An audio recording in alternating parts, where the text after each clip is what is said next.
नमस्कार जय श्री जगन्नाथ दर्शक बंधु ମୁଁ ଦେବାନନ୍ଦ ଆପଣଙ୍କୁ ସ୍ୱାଗତ କରୁଛି। ଦର୍ଶକ ବନ୍ଧୁ ଆପଣ ସିଧାସଳଖ ଦେଖୁଛନ୍ତି ଆଜି ଆମ ସହିତ ବାବା ବରୁଣେନ୍ଦ୍ର ଦାସ ମହାରାଜ ସିଧାସଳଖ ବାବା ଯୋଡ଼ିଛନ୍ତି। ଦର୍ଶକ ବନ୍ଧୁ ଆପଣ ଅନେକ ବାର ପଚାରୁଛନ୍ତି ବାବାଙ୍କୁ କେତେବେଳେ ଦର୍ଶନ କରିପାରିବା। ଆଉ ଆମେ ଯାହା ପୂର୍ବ ଅଧ୍ୟାୟରେ କହିଥିଲୁ ବାବା କିଛି ସମୟ ଏମିତି ଗୁପ୍ତ ହେଇଯାଉଛନ୍ତି ଆଉ ବାବା କେତେବେଳେ ଗୁପ୍ତ ହେଇଯାଉଛନ୍ତି। ଆଉ ବାବା କହୁଛନ୍ତି ତୀର୍ଥନ୍ଧ୍ୟାରେ ବାବା ସାଧନା କରୁଛନ୍ତି। ଆଉ ସେ ସାଧନାର ରହସ୍ୟ ଆମେ ପଚାରି ବୁଝିବା ବାବାଙ୍କୁ। ଆମ ସହିତ ଯୋଡ଼ି ହେଇକି ରହିଥାନ୍ତୁ ଭିଡ଼ିଓର ଶେଷ ପର୍ଯ୍ୟନ୍ତ। ବାବା ଆପଣଙ୍କୁ ପ୍ରଣାମ ଏବଂ ଆମ ଚ୍ୟାନେଲକୁ ସ୍ୱାଗତ। ଦର୍ଶକ ବନ୍ଧୁ ଆପଣ ଦେଖିପାରୁଥିବେ ସିଧାସଳଖ ଆମେ ସେଇ ଦୃଶ୍ୟ ଦେଖାଉଛୁ। ବାବା ନିଜେ ଏଇ ସ୍ଥାନ ରେ ସାଧନା କରନ୍ତି ଆଉ ତ୍ରିସନ୍ଧ୍ୟାରେ ସାଧନା କରନ୍ତି। ଆଉ ସେ ସମୟଟି କେତେବେଳେ ସେ ତ୍ରିସନ୍ଧ୍ୟା। ବାବା ପ୍ରଣାମ। ଆମେ ଖାଇ ପିଇ ସମସ୍ତେ ଶୋଉଛେ। କାଉ କୋଇଲିର ସ୍ୱର ନଥାଏ ଯେତେବେଳେ ସମସ୍ତେ ଜାଣିଛୁ ରାତ୍ର ଅର୍ଧ ସମୟ ରାତି 1ଟା ପରେ 2ଟାରୁ 3ଟା ଅତି ଜୋର 3:30ଟା ଭିତରେ ସାଧନା କରାଯାଏ।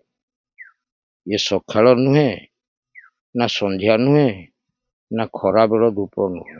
ଇଏ ସବୁ ହେଉଛି ସନ୍ଧ୍ୟା ସମୟ ଭଗବାନଙ୍କ ନାଁ ସ୍ମରଣ କରିବା ପାଇଁ ଭଜନ କୀର୍ତ୍ତନ। ସନ୍ଧ୍ୟାର ଅର୍ଥ ହେଉଛି ତ୍ରିସନ୍ଧ୍ୟା। ତ୍ରିସନ୍ଧ୍ୟା ହେଉଛି ନିଗୂଢ଼ ସମୟ ଯାଉ ନିର୍ଜନ ରାତ୍ର ସାଧକ ସମୟ ସେହି ସମୟରେ ସାଧନା କରିଥାଏ। ଆଉ ଯେଉଁମାନେ ତ ଯୁଗ ଚୌଧୁରୀ ସାଧନାରେ ବସିଛନ୍ତି ଅଲଗା କଥା। ଯେଉଁମାନେ ସାଧନା କରନ୍ତି ଏଇ ସମୟଟାରେ ସାଧନା କରନ୍ତି। କଣ ସାଧନା କରିବେ? ଅବ୍ୟଚର୍ଯ୍ୟ ମାଳିଚରେ ସାରେ କହିଲେ କଣ ନା ଅଣସୂତ୍ର ମାଳା। ଯେଉଁ ମାଳିରେ ସୂତ୍ର ନଥିବ ସେଇ ହେଉଛି ଭଜନ। ଆପଣଙ୍କର ତ ଅଣସୂତ୍ର ମାଳା ହେଲା ଯାଉଛି ବାର ଆସୁଛି ମାର। ଏ ଯୋଉ ମାଳି ଧରି ଯୋଉ ଭଜନ ହଉଛି କଣ ଭାଇ କି ମାନେ ଭଜୁଛନ୍ତି କଣ ଆମେ ତ ସେ ବିଷୟରେ କହିପାରିବୁ ନାହିଁ। ତେଣୁ ସେ କହିଛନ୍ତି ଅଣସୂତ୍ର ମାଳା ଭଜନ ଗୋଟି ଯେହୁ ଭଜଇ ଭଜନ ଗୋଟି ଯେ ଅଟଇ ସେଉ ଭଜନେ ଥାଇ। ଅଣସୂତ୍ର ମାଳା ହେଉଛି ଭଜନ। ତେଣୁ କହିଲେ କେତେକ ଭାଇ ପାଟି କଣ ଫୁସୁ ଫୁସୁ କଷିକି ନାମ କରିକିରି ଏ ମାଳିକୁ ସବୁ ଗଡ଼ଉଛନ୍ତି।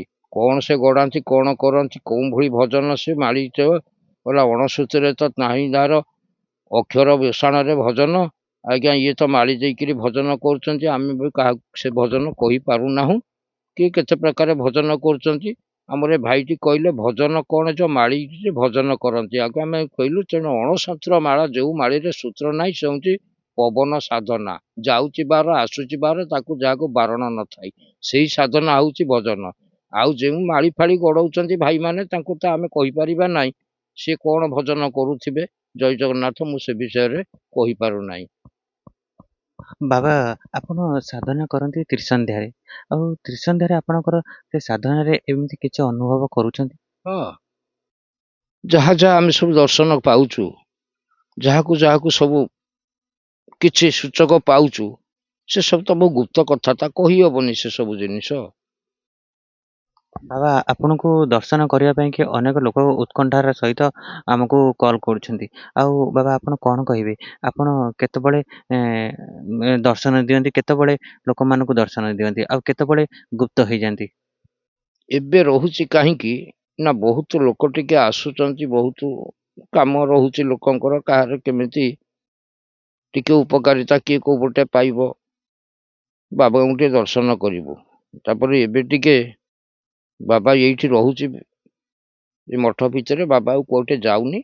ଯୁଆଡେ ଯାଉଛି ଯଦି ତା କର୍ମ ରାତିରେ ସେ ଯୁଆଡେ ଯାହା ଯାଉଛି। ତେଣୁ ଦିନରେ ଆସିଲେ ମଧ୍ୟ ଦର୍ଶନ କରିବେ।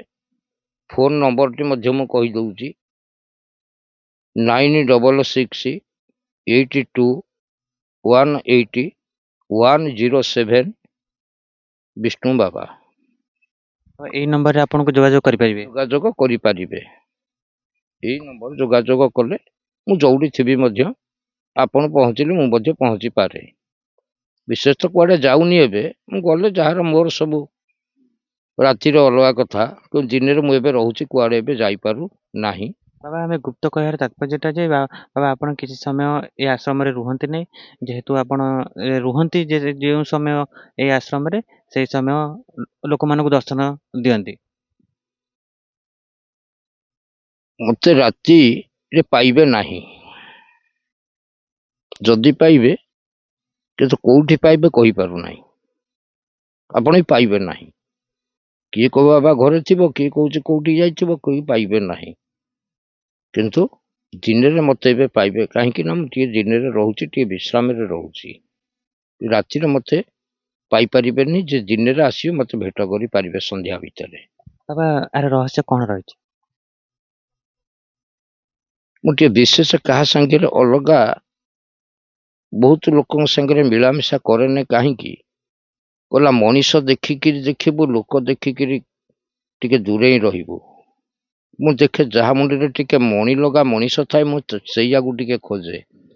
ଆଉ ଯିଏ ଟିକେ ଲୋକ, ସେ ପୋକ ଭଳି, କାହିଁକି ନା ଆଜିକାଲି କର୍ମ ହେଲା, ମତେ ଟିକେ ସେ ଯିଏ କହିଲା ଭାଇ କଣ ନା ବାବା କଣ ଗୋଟେ ହେଇଛି, ବାପା ଯା। ଆଉ କାହାର ଗୋଟେ ଦେଖିଲା ବାବା ଗୋଟେ ମଣି କି ଆତ୍ମଜ୍ଞାନର ଗୋଟେ ପରିଚୟ, କିମ୍ବା ଆତ୍ମା ଭିତରେ ତାର ଗୋଟେ ମିଳକ ଯଦି ହେଇଗଲା, ବାବା ତାକୁ କହିବେ ବସ। ନହେଲେ ମୁଁ ସେଥି ନେଇକିରି ମୁଁ ବହୁ ଲୋକକୁ ଦୃଶ୍ୟ କରେନି, କାହାକୁ ଦେଖା ଦେବାକୁ ଚାହେଁ ନାହିଁ। ଯଦି ମଣିଷଟିଏ ଆସେ ମୁଁ ଦୃଶ୍ୟ ହୁଏ। ବାବା ଏମିତି କିଛି ରହସ୍ୟ ରହିଛି ଆପଣ ରାତିରେ ଗୁପ୍ତ ହବାର? ସେ କଥା ତ କହିପାରିବି ନାହିଁ। ଏଠି ମଧ୍ୟ ବାବା କଣ କରେ ନ କରେ ଲୋକ ଦେଖିଛନ୍ତି, କିନ୍ତୁ ଲେଖିଲେ ମଧ୍ୟ ଲୋକ ଟିକେ ଭୟ କରନ୍ତି ଆ ଭିତରକୁ ଆସିବାକୁ। କେହି ସାହସ କରି ଆସନ୍ତି ନାହିଁ। ସେ ସବୁ ଅଲଗା ଜିନିଷ, କହି ତ ହବ ନାହିଁ, କିନ୍ତୁ ସାହସ କରି କେହି ଆସିବାକୁ ଚେଷ୍ଟା କରନ୍ତି ନାହିଁ। ବାବା କେଉଁ ସ୍ଥାନକୁ ଆସିବାକୁ ଚେଷ୍ଟା କରନ୍ତିନି? ଏ ଭିତରକୁ ମୁଁ ଯୋଉଠି ବସେ, ଯୋଉ ଜାଗାରେ ବସେ, ମୁଁ ଯଜ୍ଞ ଘରେ ମଧ୍ୟ ବସେ। ଯଜ୍ଞ ଘରେ ମୁଁ ବସି ସାଧନା କରେ। ଆଗରୁ ଏଇଠି ଆ ଭିତରେ ସାଧନା କରୁଥିଲି, ଏବେ ଯଜ୍ଞ ଘରେ ମଧ୍ୟ ସାଧନା କରେ। ବାବା ଆପଣ ସାଧନା କରୁଛନ୍ତି, ଆଉ ଏଇ କୁଡିଆ ଭିତରେ ରହିକି ସାଧନା କରୁଛନ୍ତି, ଆର କଣ ରହସ୍ୟ ଆମ ଦର୍ଶକ ବନ୍ଧୁ ଜାଣିପାରିବେ? ଶୁଣନ୍ତୁ, ନିଜେ ନିଜକୁ ଉଦ୍ଧାର ହଉଛି ବାଟ, କେହି କାହାକୁ ଉଦ୍ଧାର କରେ ନାହିଁ।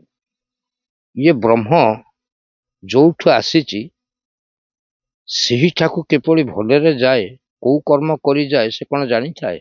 କିନ୍ତୁ କୋଉ ପ୍ରକାରେ ସେ ତାର ମୁକ୍ତି ବାଟ ଖୋଜେ, ଯେ ମୁଁ କିଭଳି ଭଗବାନଙ୍କ ସାନ୍ନିଧ୍ୟ ଲାଭ କରିବି, ସେ ସେଇ ବାଟ ଦେଇ ଚାଲେ।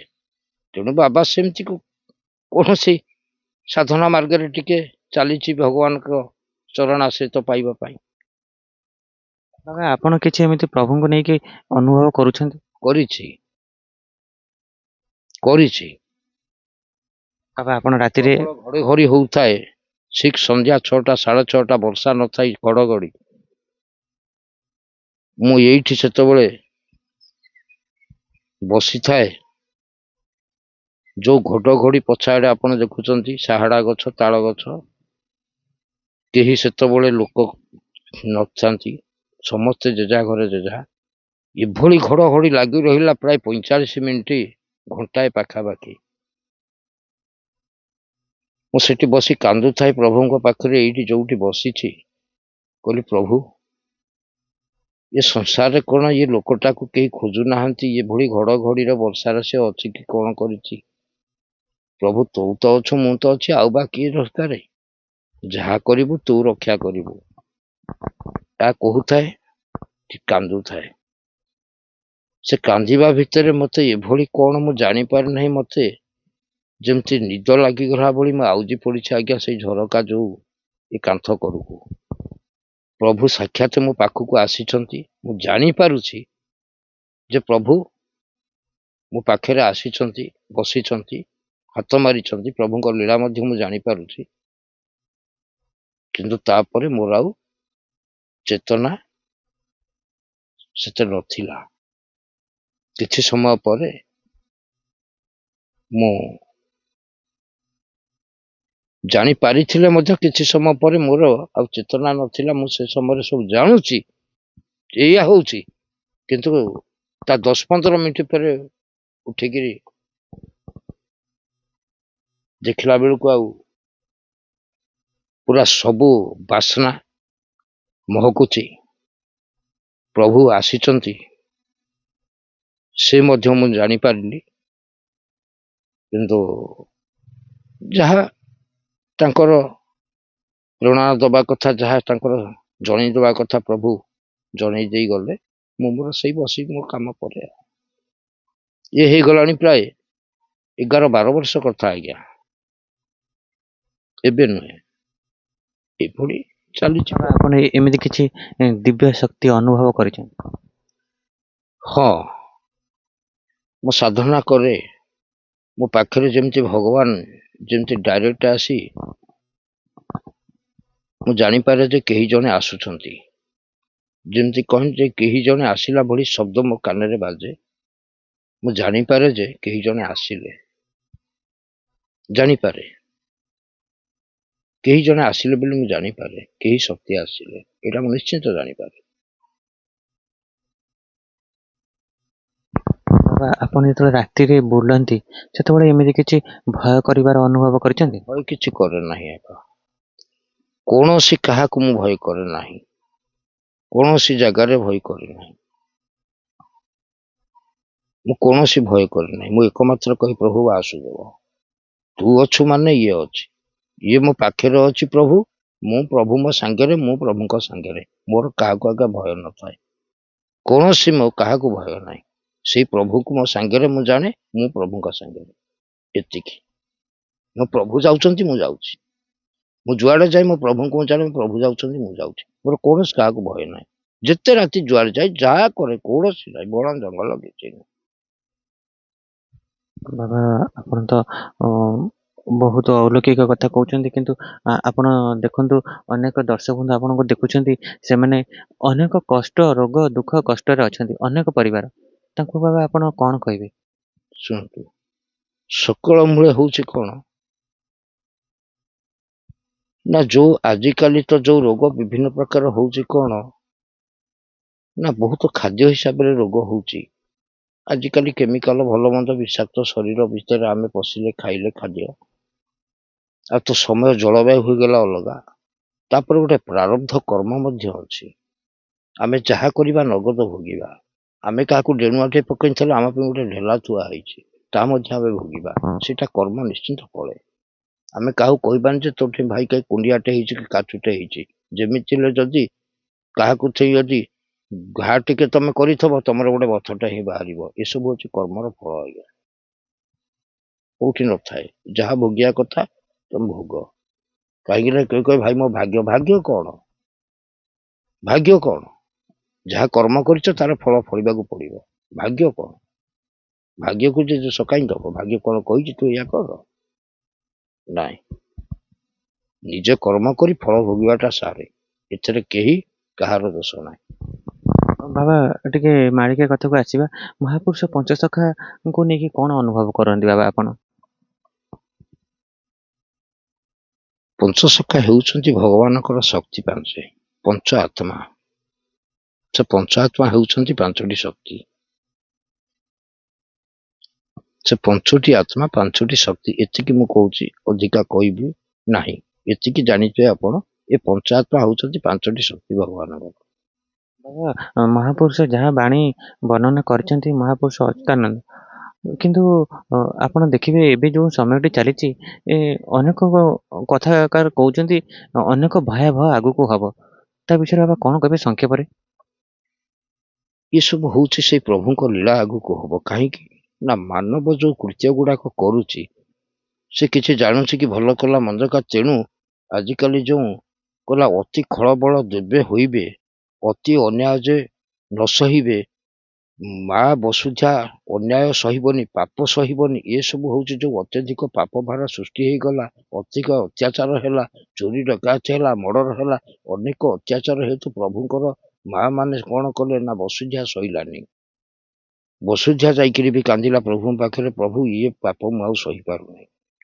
ମା ଗଙ୍ଗା ମାତା ଦେବୀ ସିଏ ମଧ୍ୟ ଯାଇ କାନ୍ଦୁଛି, କହୁଛି ପ୍ରଭୁ ମୁଁ ଆଉ ଏ ଆକୁ ସମ୍ଭାଳି ପାରିବିନି। ସମସ୍ତେ ଦେବାଦେବୀ ମାନେ ଆଉ ବିକଳରେ ପ୍ରଭୁଙ୍କ ପାଖରେ ଶରଣ ଗଲେ, ପ୍ରଭୁ ଆମେ ଆଉ ଏ ପାପ ସହିପାରିବୁନି, ତୁରନ୍ତ ଆର ବିଚାର କର। ତେଣୁ ଏଇଟା ନଗଦ ଶୀଘ୍ରଙ୍କ ବିଚାର ହବାକୁ ଥୟ। ଏଇ କଳିଯୁଗ କଣ ସରିଯିବ? କଳି ସରିବ, ଇଏ ବା କଳି ଥାଇ ହେବ ସତ୍ୟ, କେହି ଜାଣିପାରିବେନି କେତେ ସରୁଛି କେତେ ଆସୁଛି। ଯେତେବେଳେ ସମସ୍ତେ ସତ୍ୟ କହିବା ଅର୍ଥ, ଆପଣ ଯଦି ଗୋଟେ ଜିନିଷ ବାଟରେ କାହାର ମୁଣ୍ଡେ ସୁନା ପଡିଥାଏ, ହୀରା ପଡିଥାଏ, ଯୋଉ ଦିନ ଜାଣିବେ କେହି ଜଗିଲା ଛୁଇଁଲା ନାହିଁ, କାହାର ବେଲି ନେଇ ଯାଚି ଅଇଲା ପଚାରିଲା, ସେଇଦିନ ଜାଣିବେ ସତ୍ୟର ପ୍ରକାଶ। ବାଟରେ କାହାର ଜିନିଷ ଯଦି ସୁନା ମୁଣ୍ଡାଏ ରୂପା କି ହୀରା ପଡିଛି ଯଦି ଦେଖିଲା ଲୋକ କିଏ ନ ଛୁଇଁଲା ଯାଇ କହିଲା ଯେ ଜବଟା କାହାର ଭାଇ ତୋର ହଜିଛି କି କାହାର, ସେଇଦିନ ଜାଣିବ ଯେ ସତ୍ୟର ପ୍ରକାଶ। ଯେପର୍ଯ୍ୟନ୍ତ କେହି କାହାର ଜିନିଷକୁ ନ ନେଇନି ଯେ କାହାର ପଡିଛି ଭାଇ କାହାର ପଡିଛି ଆମର କଣ ଅଛି, ସେଇଦିନ ଜାଣିବ ଯେ ସତ୍ୟ। ଯୋଉମାନେ ବଡ ବଡ କଥା କହୁଥିବେ କହୁଥିବେ ଆମେ ବୁଦ୍ଧି ବହୁତ ଜ୍ଞାନୀ ବହୁତ ଗୁଣୀ ଆମେ ଅମକ, ସେହିମାନଙ୍କ ବୁଦ୍ଧି ହଜିଯିବ। ଯୋଉମାନେ ବୁଦ୍ଧିଆ ବିବେକୀ ଦେଖଉଛନ୍ତି ଏବେ ସେଇମାନଙ୍କର ବୁଦ୍ଧି ହଜିଯିବ। ଯୋଉମାନେ ପ୍ରକୃତ ଜ୍ଞାନୀ ଯୋଉମାନେ ଗୁପ୍ତ ଅଛନ୍ତି ସେମାନଙ୍କ କାହିଁ ବୁଦ୍ଧି ଅଛି, ସେମାନେ କାହିଁ କାହାକୁ କଣ କହିବେ, ସିଏ ଚୁପରେ ଥିବେ, ସେ କାହାକୁ କିଛି କହିବେନି। ଯୋଉମାନେ ବଡ ବଡ କଥା କହି ଚାଲିଛନ୍ତି ବହୁତ କଥା ହଉଛନ୍ତି ସେଇମାନଙ୍କର ବୁଦ୍ଧି ହଜିଯିବ। ସେ କଥା ବହୁ କଥା ବାପା। ବାବା ପ୍ରଭୁ ମାନବ ରୂପରେ ଆସିବେ। ହଁ ହଁ, ମାନବ ପ୍ରଭୁ ପରା ମାନବ ଅବତାରରେ ସବୁବେଳେ ଖେଳୁଛନ୍ତି, ଆସିବେ କଣ, ଆପଣ କିଏ କି, ଆପଣ ଶରୀର ପରା ଅଛନ୍ତି, ଅବତାରିତ କଣ? ଆପଣ ଯାହାକୁ ପରା ଦଉଛନ୍ତି ଖାଇବାକୁ, କେହି ଜଣେ ଯଦି ଦୂରରୁ ଅତିଥି ଜଣେ ଅଚାନକ ପହଞ୍ଚୁଛି ଜାଣିବେ ଆପଣ ଜଣେ ଦେବତା ଆସିଛନ୍ତି, ସେ ହେଲେ ପ୍ରଭୁ। ପ୍ରଭୁ କଣ ଏ କାଠ ପାଷାଣ ଭିତରେ ଅଛନ୍ତି? ଆମେ ନାଁକୁ କହୁଛେ କାହିଁକି ନା ଠାକୁର ମୂର୍ତ୍ତି ଆମେ ତିଆରି କରୁଛେ ସବୁ ଦେଖୁଛେ, ଆମେ ଯେ ପର୍ଯ୍ୟନ୍ତ ଆତ୍ମା ଭିତରେ ଗୋଟେ ପଥର ହେଲେ ମଧ୍ୟ ସେ ପଥର ଭିତରେ ତା ଆତ୍ମାରେ ତମ ଆତ୍ମା ଯେ ପର୍ଯ୍ୟନ୍ତ ନ ମିଶିଛି, ତା ଦେହରେ ଯଦି ତମ ମନ ନ ମିଶିଛି, ତମ ଭାବର ତା ଭାବକୁ ନ ମିଶିଛି, ସେ ପର୍ଯ୍ୟନ୍ତ ପ୍ରଭୁ ଅଛନ୍ତି ବୋଲି ତମେ ଜାଣିପାରିବ ନାହିଁ। ଯେତେବେଳେ ଆତ୍ମାକୁ ଆତ୍ମା ମିଶିଯାଏ ଅଟୋମେଟିକ ସେ ଅମୃତ ପବିତ୍ର ଧାର ଯେମିତି ତମର ବହିଯିବ, କାହିଁକିନା ସେ ସମୟରେ ତମେ ଗୋଟେ ଆଟ୍ରାକ୍ସନ କରିବ ପ୍ରଭୁ ମତେ ଅଛନ୍ତି। ଯେ ସମୟରେ ତମର ଭାବ ଭକ୍ତି ତମର ଆତ୍ମାକୁ ଆତ୍ମା ମିଶିଯିବ, ଜାଣିବ ଯେ ପ୍ରଭୁ ଅଛନ୍ତି, ସେ ସମୟ ଆପଣଙ୍କ କରଟ ଲାଗିଲା ଭଳିଆ ଏମିତି ଠପ୍ ଠପ୍ ଗଳି ପଡିବ, ତମେ ଜାଣିବ ସେତେବେଳେ ପ୍ରଭୁ ଅଛି। ଯେ ପର୍ଯ୍ୟନ୍ତ ତମକୁ ସେ ଜିନିଷ ନ ଲାଗିଛି ତେଣୁ ତମେ ଜାଣିବନି ରହେ କାଠ କି ପାଷାଣ, ସେ ସବୁ ଆତ୍ମା ଭିତରେ ଅଛି। ଏଠି ଅଛି ତ ଜାଣିବ ଯେ ହଁ ତା ଭିତରେ ଅଛି। ଆମେ ତ ଶାସ୍ତ୍ରରେ ଯାହା ପଢୁଛୁ ସକଳ ଘଟରେ ନାରାୟଣ, କିନ୍ତୁ ପ୍ରଭୁ ନିଜେ ଆସିବେ କଳ୍କି ରୂପ ନେଇକି। କଳକି ଆପଣଙ୍କ ଭିତରେ କଣ, କଳକି ଟିକିରା ଗୋହିରୀ କଣ, ଖେଳ କଣ, ସତ୍ୟ ଅସତ୍ୟର ପରୀକ୍ଷା କଣ, ୟା ଭିତରେ ମଧ୍ୟ ଅଛି। କହିଲା ପିଣ୍ଡ ବ୍ରହ୍ମାଣ୍ଡ ଏକମତ ଜାଣନ୍ତି ସୁଜ୍ଞାନୀ ପଣ୍ଡିତ, ପିଣ୍ଡକୁ ବ୍ରହ୍ମାଣ୍ଡକୁ ମିଶେଇ ଚାଲିଲେ ଯାଇ ତତ୍ତ୍ୱ, ଯଦି ଆମେ ବ୍ରହ୍ମାଣ୍ଡ କହିବା ପିଣ୍ଡ ନଥିବ ତତ୍ତ୍ୱ କଣ କହିବା। ଜୟ ଜଗନ୍ନାଥ। ନିଜେ ମାନବ କଣ ନିଜେ ଭଗବାନ କହିପାରିବେ? କେହି କଣ କହିଲାଣି ମାନବ ମୁଁ ଭଗବାନ ବୋଲି? ଯେତେବେଳେ ପ୍ରଭୁ ଆସିଥିଲେ ସେ କଣ କହିଥିଲେ ମୁଁ ଏବେ? ତାଙ୍କର ଭକ୍ତମାନେ ତାଙ୍କୁ ଚିହ୍ନେଇବେ, କେବେ ଭଗବାନ କହିନାହାନ୍ତି ଯେ ମୁଁ ନିଜେ ଭଗବାନ ବୋଲି। ତାଙ୍କ ଭକ୍ତ ତାଙ୍କୁ ଚିହ୍ନାନ୍ତି ଯେ ଭଗବାନ।